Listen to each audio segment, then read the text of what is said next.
السلام علیکم ورحمۃ اللہ وبرکاتہ۔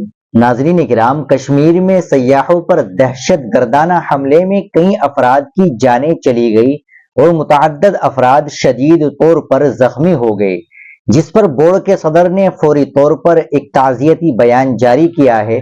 تاہم بورڈ نے یہ بھی فیصلہ کیا کہ مرنے والے خاندانوں سے اظہار ہمدردی کے طور پر وقف قانون میں متنازع ترمیمات کے خلاف جاری مہم کو 3 دنوں کے لیے روک دیا جائے، موقوف کر دیا جائے۔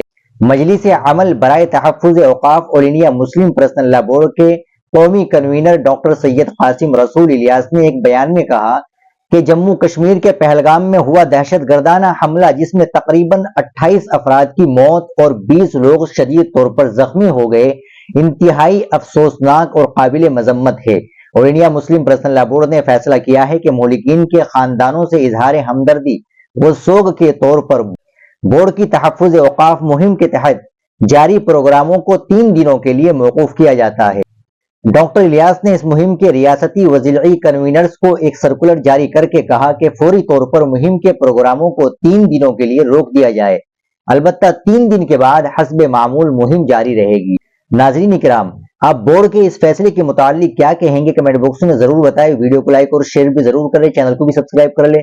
ملتے ہیں انشاءاللہ اگلی ویڈیو کے ساتھ۔ السلام علیکم ورحمۃ اللہ وبرکاتہ۔